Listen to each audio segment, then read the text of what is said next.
Oh.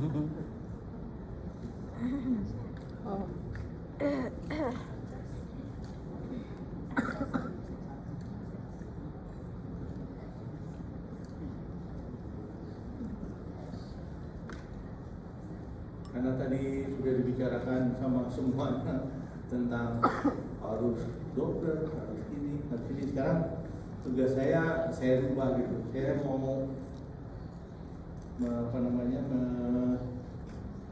menyatakan bahwa sebenarnya terjadinya IUGR, terjadinya GHOST itu seperti apa sih gitu kan. Banyak yang bilang nggak tahu, sebenarnya ketahuan sih, cuman menurut saya susah. Jadi ini kalimat yang paling bawah nih ya. Kalau sudah kejadian baik AC atau sudah dinyatakan fetal growth restriction, nggak ada obatnya kecuali dilahirin. Sama aja sama preeklamsi. Jadi sepakat dulu gitu. Terus kemudian kalau dia ada histori, maka dia juga akan menimbulkan lagi sekitar 20-30% bersama dengan hipertensi. Jadi ini jelas ya. Jadi kalau udah sampai IUGR ya udah harus siap-siap mau dilahirkan. Nah, melahirkannya kapan dan kemudian dengan persiapan apa, itu yang menjadi masalah. Sedangkan aspirin ini tadi kalau diberikan itu cuma menurunkan sekitar 14%, tetapi 14%-nya ini pun itu yang dengan high risk, itu yang high risk untuk preeklamsi. Sedangkan nanti besok kita akan bicarakan LMWH segala macam itu nggak bermanfaat sama sekali, maupun sildenafil. Sildenafil hanya bermanfaat kalau maksudnya bukan nggak bermanfaat, tidak bermanfaat, tetapi masih bisa dipertimbangkan pada bayi laki-laki. Kalau bayinya perempuan, tidak. Malah meningkatkan pulmonal hipertensi. Dia pengalaman bener ya, kelihatannya begitu ngomong sildenafil itu otaknya dengan gitu.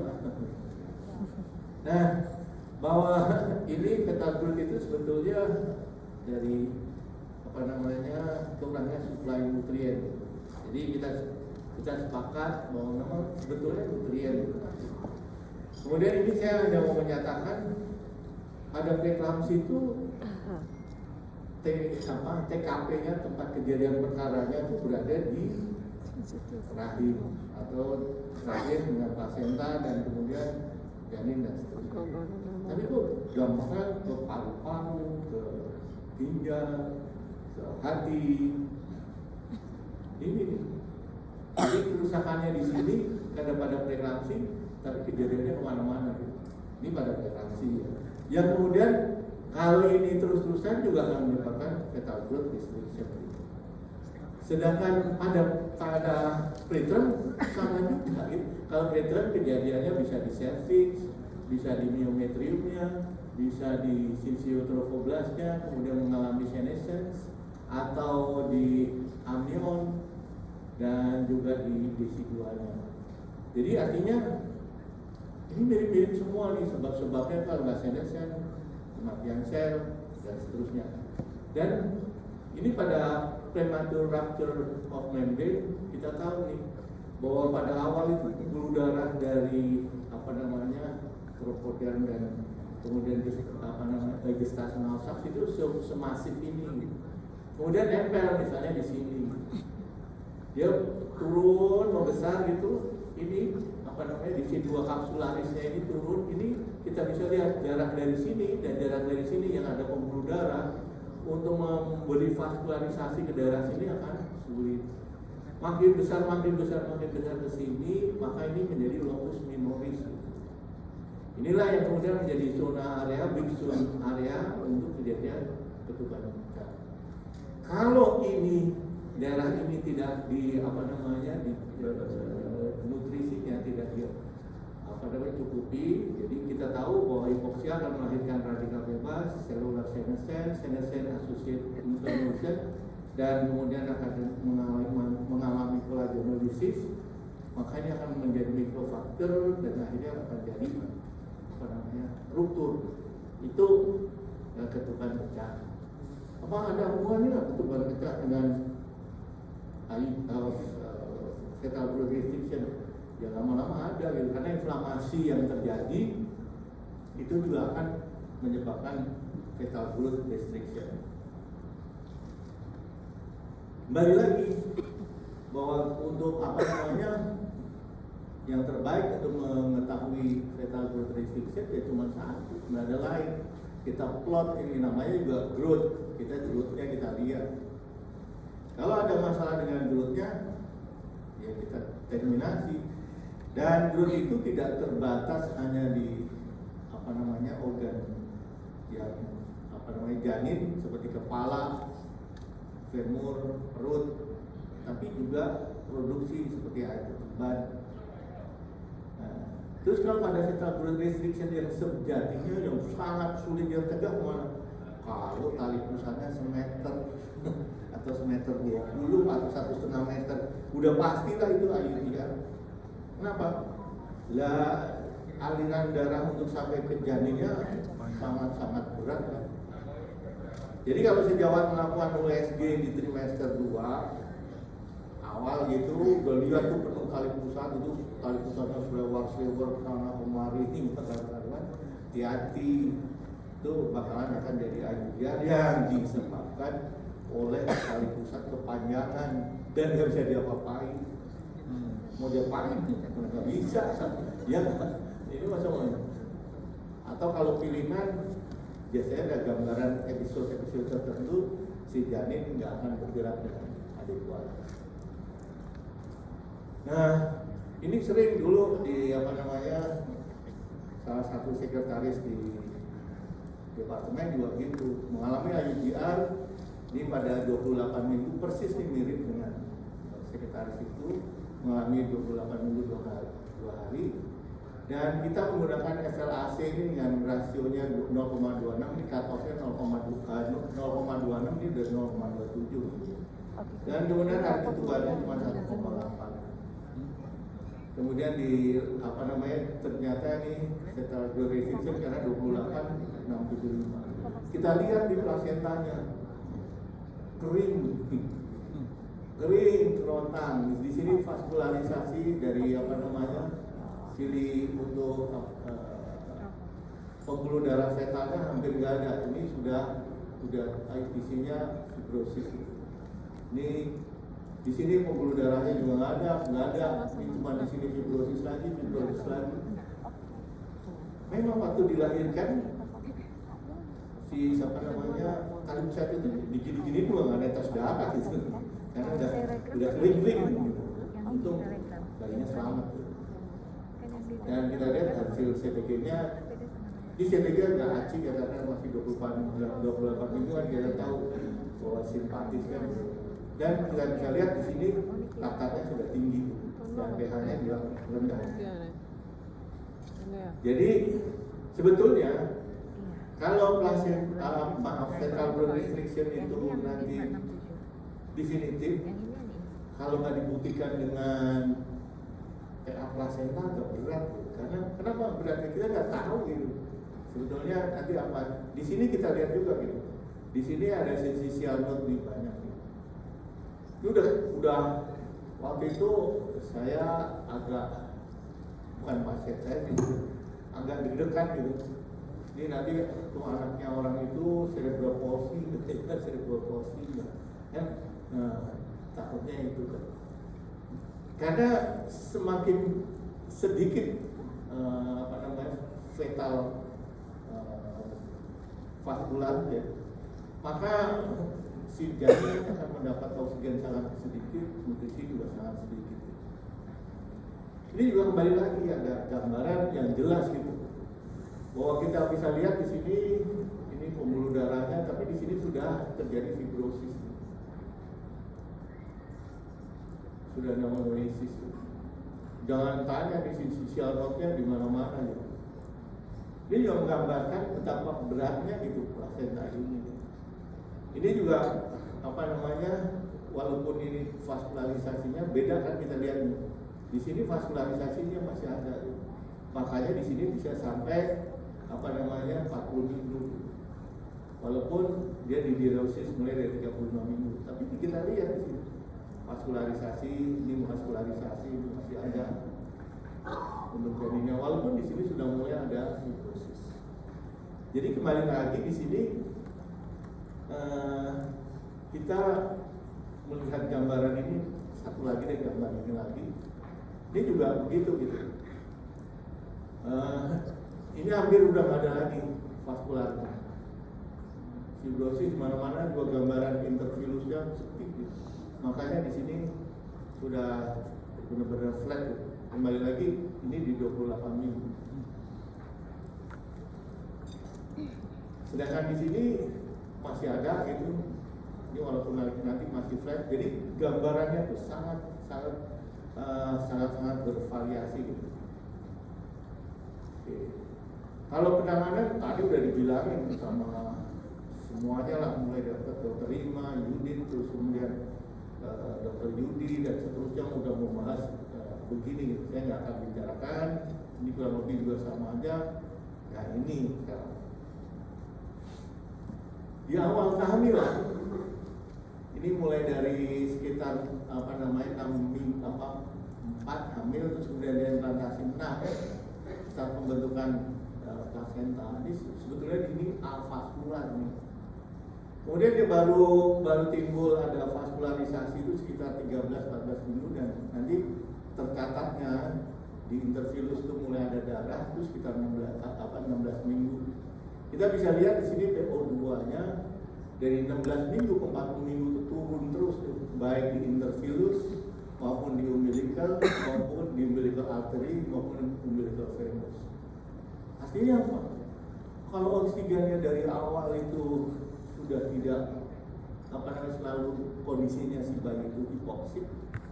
Sebetulnya kalau hipoksik itu maka dia harus dicukupi berbagai unsur untuk mengcounter hipoksi. Karena di sini hipoksi itu pada awalnya dia akan mengaktifkan gen yang berhubungan dengan hipoksi ini, dia seperti VEGF, kemudian angiopoietin 1, kemudian mengaktifkan enzim seperti AIF1 alfa dan seterusnya. Kemudian dia akan mengaktifkan NADPH oksidase. Kemudian di sini dengan adanya NADPH oksidase ini akan mengaktifkan loss production. Akhirnya akan terakumulasikan jumlah radikal bebas.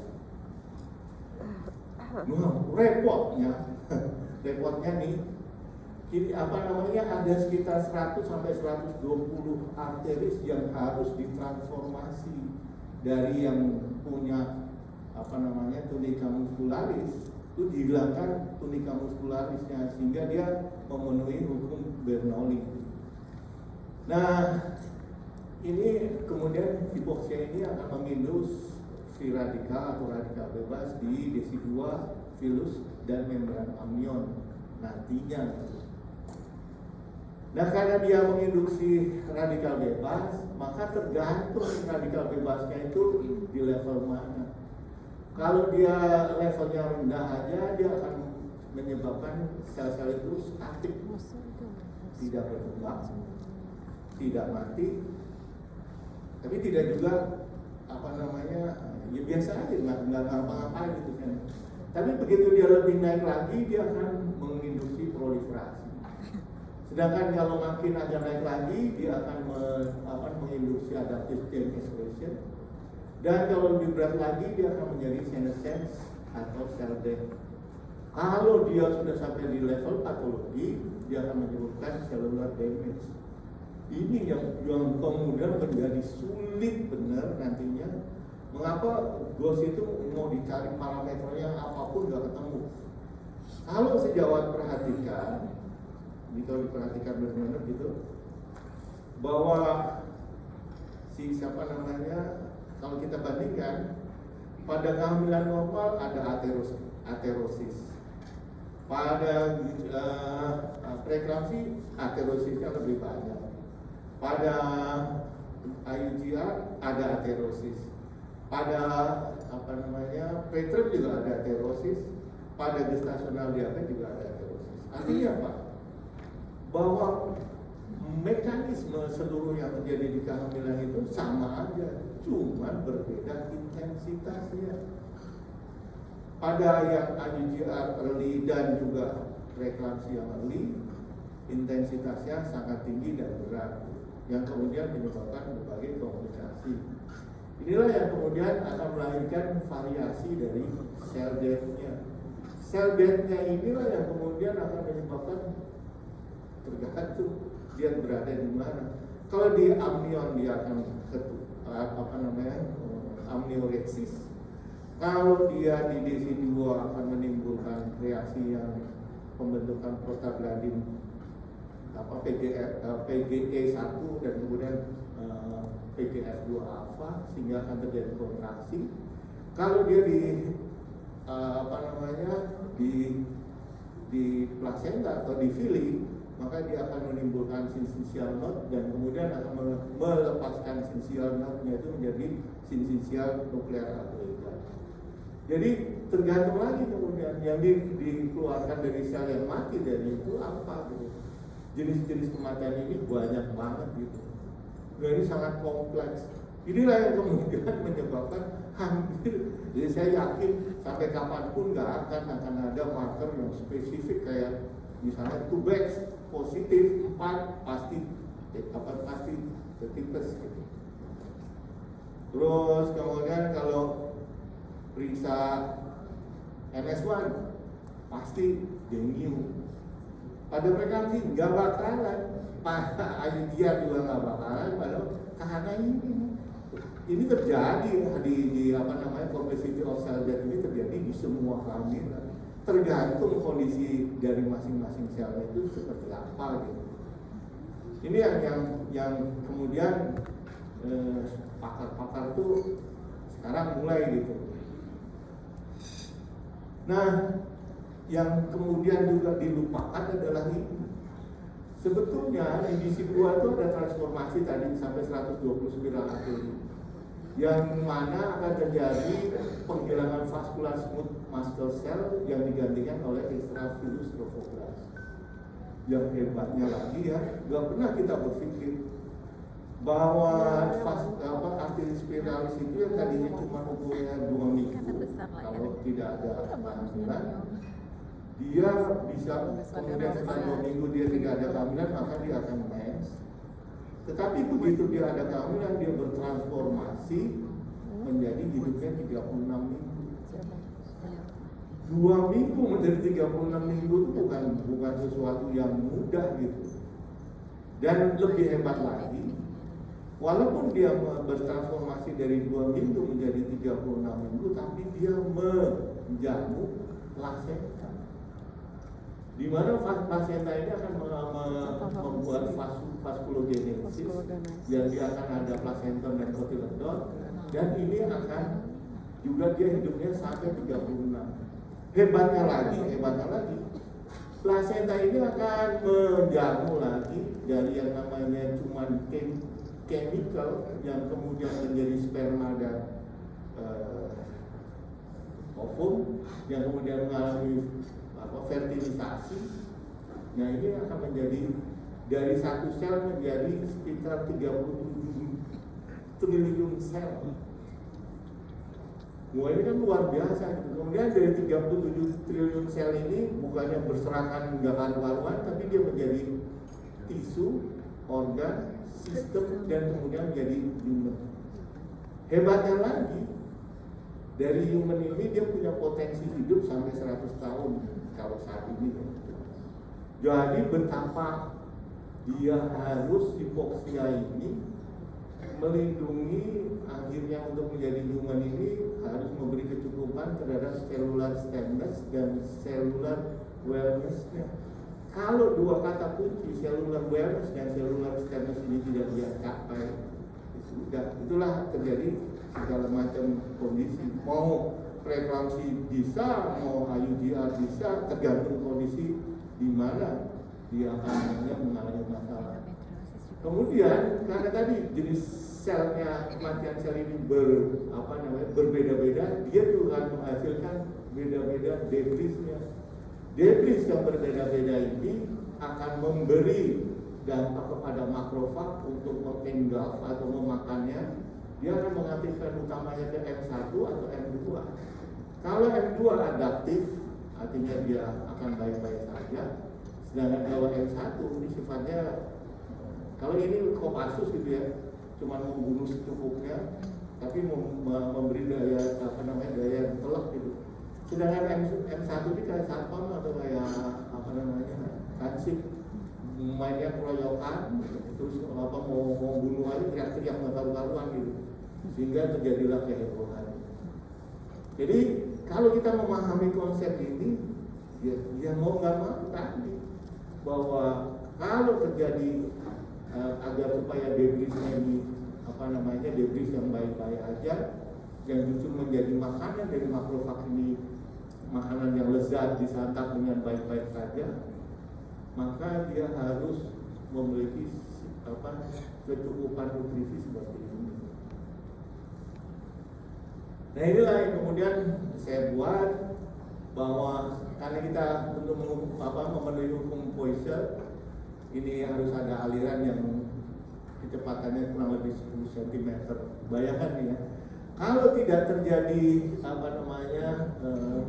transformasi dari arteri spiralis ini, maka kecepatan yang tadinya cuma 10 cm per second di intervillus ini, maka kalau masih ada tunika muscularisnya, maka kecepatannya menjadi 1 sampai 2 meter per second. Apa yang terjadi? Jet stream terus. Kira-kira di sini bisa mengabsorpsi makanan nggak? Nggak bisa. Terus apa yang terjadi? Di sini akan terjadi hiperoksia, tapi di sini akan terjadi hipoksia. Sadis banget itu. Sadisnya apa? Dua-duanya kan radikal bebas hebat. Akhirnya apa? Ya di sini akan terjadi syncytial node, kemudian menimbulkan syncytial nuklear agregat, debrisnya makin kemana-mana. Makanya pada hamil normal itu biasanya autosisnya biasa aja, autofaginya akan luar biasa. Karena kalau autofagi itu artinya bahannya bisa dipakai ulang, ini daur ulang gitu. Nekrosisnya biasa aja, stemnessnya juga adekuat. Sedangkan pada PGT yang dengan awitan lambat, ini stemnessnya jadi berkurang nih, terutama di feelingnya gitu. Sedangkan pada awitan lambat, ini juga stemnessnya akan berkurang, nekrosisnya juga bertambah.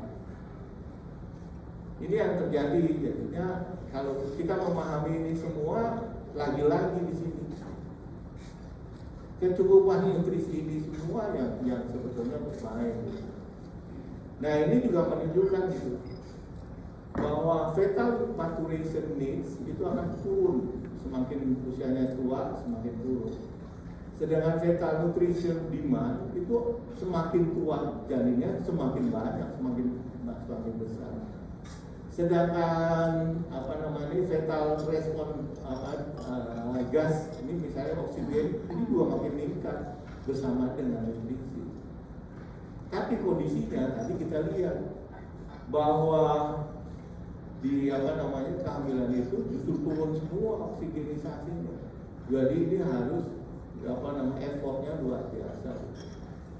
Ini yang kemudian bisa menjelaskan bahwa proses baik pada GOS, baik pada preeklampsi, IUGR, preterm dan sebagainya sangat bergantung dari cellular stimulus dan cellular wellness dari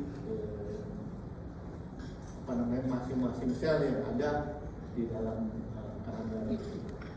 Kemudian si Setting meneliti apa sih nutrisi yang utama? Nutrisi utama untuk fetal untuk berkembang itu cuma 2 sebetulnya namanya ya, yang kemudian menjadi dirigen atau orkestran dari kehamilan itu adalah cuma oksigen dan glukos. Nah hebatnya adalah kalau dia sampai fetal growth menjelang ke fetal growth restriction, maka dia akan berusaha meningkatkan aktifnya dari glukosa dan metabolik, dan metabolic quotient-nya akan diturunkan gitu, karena dia akan berusaha untuk menyelamatkan dirinya. Kembali lagi ini menunjukkan bagaimana regulasi mulai dari DP2 dan sebagainya sangat berhubungan dengan ketersediaan dari oksigen maupun glukosa. Nah, glukosa itu sendiri memang dibutuhkan untuk pembentukan nukleik acid, protein, dan lipid, makanya dia bermain.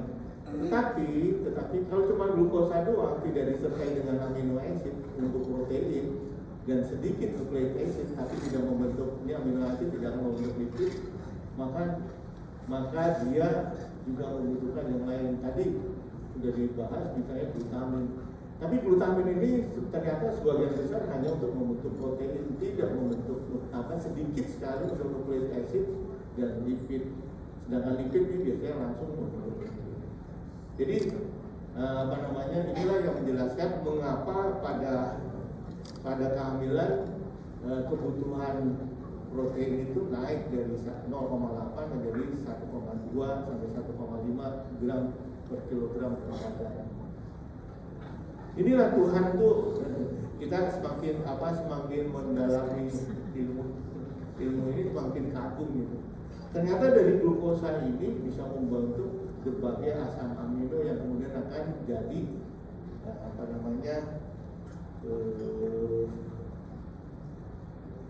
protein. Saya tadinya kan bingung ya, kenapa orang yang di kolong jembatan, kenapa yang itu cuma makannya glukosa karbohidrat doang, kok bayinya 3 kilo juga ya. Ternyata ini kalau di tubuh manusia itu dilengkapi sama Tuhan, dia bisa. Tapi ada tapi, jangan tanya kualitas, karena ini cuma asam amino non esensial. Sedangkan nanti untuk dia kekuatan imunnya, untuk durabilitasnya, untuk panjang umurnya dan seterusnya sangat bergantung dari asam amino esensial. Nah, asam amino esensial dari mana? Ya dari daging sapi atau daging berkaki 4 non babi yang hidupnya lebih dari 4 tahun. Kenapa dia bilang non babi? Bukan saya loh, researcher sudah bilang babi. Ternyata makan daging babi 1 kilo itu seminim-minimnya 400 gram diantaranya lemak. Berbeda dengan makan daging sapi. Dan itulah juga yang menjelaskan, saya baru ngeh gitu, kenapa Tuhan menyuruh melakukan penyembelihan kurban setahun sekali minimal. Ya karena ternyata kebutuhan asam amino esensial tidak bisa diwakilkan. Sangat penting banget. Nah sekarang cilakanya harga daging mahal bener, itu yang jadi masalah. Terus mau bilangin IGR hampir mustahil menurut saya kalau enggak ada upaya untuk menekan harga ini. Tapi gara-gara itu barangkali saya jadi dipindahin. Karena saya protes keras sebenarnya jadi dipindahin. Ya nggak apa-apa juga kan. Karena saya bilang kalau mau menghilangkan stunting, mau menghilangkan kematian ibu, sederhana dia bilang korupsi nggak ada terus selesai. Ya kan kalau nggak ada korupsi katanya Abraham Samad per orang dapat 20 juta. Nah kalau saya anaknya jadi 6 tambah 2 kan 8 kali 2 160 juta, kapan 2 kerja ya? Iya. Kan gitu. Jadi sebetulnya sederhana bener, bangsa ini sederhana bener, cuman ya yang kurang ajar itu kan para elitnya gitu, nggak mau ngilangin korupsi karena mereka juga korupsi. Udah ngerasain belum mau bayar pajak? Waduh, bayar pajaknya aja ngeselin, ini caranya mau bayar aja untuk melapor udah ngeselin korteks itu kayak dulu sebel banget saya. Nanti kalau telat didenda lagi. Ini saya bilang. Nah ini kemudian kita udah membuat tulisan yang dibuat si Angga tadi yang apa namanya menjadi MC bagaimana bahwa kalau kecukupan nutrisi itu mulai dari lini membran sel, kemudian di endoplasmik, kemudian di nukleus, kemudian di sitosol dan seterusnya di adekuat, maka proses apa namanya itu betul-betul fisiologis. Jadi kalau mau mencegah nggak bisa cuma dengan vitamin D, karena vitamin D kalau mau bekerja itu tergantung vitamin D binding protein. Vitamin D binding protein nanti kalau mau bekerja lagi bergantung lagi dengan magnesium, boron, dan seterusnya. Jadi panjang benar gitu. Jadi saya mau message kadang-kadang nggak bisa dibuka. Kalau nanti punya anak dan sudah mulai lamaran dan sebagainya, tolong baik yang laki maupun yang perempuan perhatikan, karena suksesnya kehamilan itu terletak pada prakonsepsi, bukan setelah terjadi kehamilan. Dan kita juga satu lagi saya pesan seperti yang tadi pagi saya bilang, kita sering tidak pernah terpikirkan sama sekali pada waktu mengelola kehamilan itu tentang bagaimana gonad dari si fetus. Kalau kita biarkan dulu sampai ayudia tadi misalnya gitu ya, walaupun ini belum ada penelitiannya tapi saya yakin gitu ya, misalnya harusnya 1200 tapi berarti cuma 275, itu saya punya keyakinan dia nanti pada waktu kalau dia menikah dan mau hamil harus perlu ke infertility klinik. Gimana orang badannya udah hipoksik banget, di otaknya dia hipoksik, apalagi gonadnya. Nah kalau gonadnya hipoksik ya udah selesai kan. Dan kalau kebetulan keluarganya berat, bisa terjadilah perceraian kan, disuruh cari yang bisa hamil. Dan akhirnya terakhir ini aja. Jadi kalau komplit dan adequate nutrition itu akan membuat cellular wellness, akan juga membuat cellular stemness, akan membuat appropriate cellular proliferation, shaping dan function serta coordination.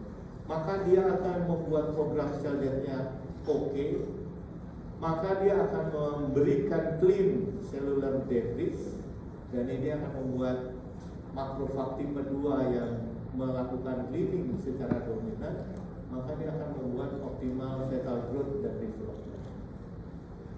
Jadi ini kata kuncinya gitu.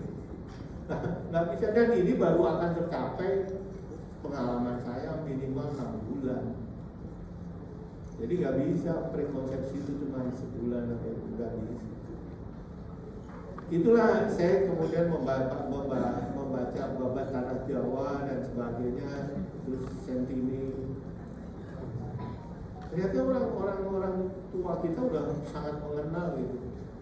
Yang namanya kalau mau kawin itu benar-benar dipingit, dikasih makan, terus dipijetin tuh, dilulurin. Saya pikir luluran itu buat apa? Ternyata itu tuh membuat kayak sekarang kayak nge-gym dan sebagainya itu jadi vaskularisasi, relaksasi dan seterusnya itu dicapai. Artinya kenapa terus kemudian kalau kita perhatikan tidak ada satupun nabi yang lahir dari kaum proletar kan? Itu yang udah selesai. Rata-rata bangsawan ada keluarga yang berkecukupan. Karena unsur nutrisi, apalagi ini mohon maaf kepada yang saya tidak itu, tapi di surat Ali Imran jelas gitu. Bagaimana Allah menyiapkan Bunda Maryam untuk bisa hamil Nabi Isa.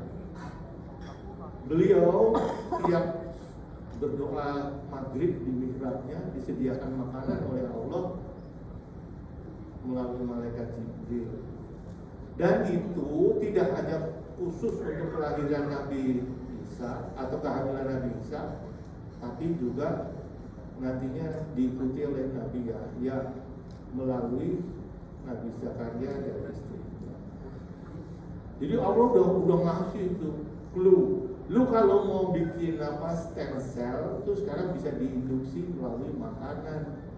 Dan sekarang sudah terbukti ternyata seperti retinol, seperti vitamin D, seperti zinc dan sebagainya itu bisa menginduksi sel somatik menjadi stem cell.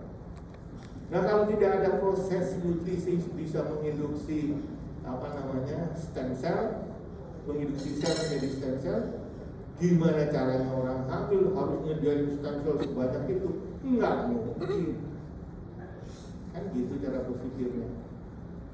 Coba untuk menghasilkan stem cell untuk memperbaiki myocard infarct saja kita butuh sekitar 3 miliar sampai 7 miliar stem cell. Dan itu untuk pembiakannya butuh biaya 3 miliar rupiah. Jadi artinya kalau bayi yang hampir semuanya punya stem cell itu mulai dari ujung kaki ujung rambut sampai ujung kaki, gimana mencukupinya gitu? Kalau nutrisi tidak bisa menginduksi pembuatan stem cell. Padahal stem cell sangat dibutuhkan karena nanti dari pluripoten menjadi monopotenitas itu sangat dibutuhkan. Jadi itu aja yang bisa saya sampaikan. Sebetulnya apakah bisa manajemen prenatal? Ya ini. Tapi kalau udah IUCN bukan cuma satu atau sudah FGM udah selesai, kita harus lahirin karena itu udah seperti pada preeklamsi maupun labor. Dan ada satu hal mungkin yang ingin saya sampaikan, PPA nggak bisa diperiksa, tapi sejawat bisa periksa zinc. Dan antara PPA, zinc dan kemudian dengan PLDS itu sama nih. R-nya 0,97 dengan P 0,01. Artinya kalau PPA-nya itu sangat rendah dan ini misalnya zinc-nya cuma 40, ini artinya di daerah sini 40 sampai 50, maka ini kemungkinan untuk IUCN seperti yang ini Dr. Rima katakan. Jadi sebetulnya bisa. Dan kita pokoknya di sini kita lihat bahwa zinc yang kadarnya 70 ini di daerah sini nih. Ini nilai proteksinya di angka 70. Semua penelitian itu menurut saya penelitian nutrisi yang maaf gitu ya, kalau perlu dikoreksi adalah dia tidak membuat cut-off. Vitamin D itu baru punya nilai proteksi terhadap inflamasi kalau kadarnya 80 nanogram. Zinc itu minimal 70 nanogram. Kemudian retinol itu minimal 14. Asam folat itu minimal juga 14. Jadi kalau memang kita tidak capek itu, semua nutrisi itu nggak punya nilai proteksi. Nah ini yang kemudian menjadi sulit gitu. Saya rasa ini aja yang bisa saya sampaikan. Ini berikutnya adalah bagaimana VLDA dengan PP ini punya korelasi yang juga. Oke, terima kasih. Mudah-mudahan tidak tambah pusing. Karena memang tugas saya disuruh pusing.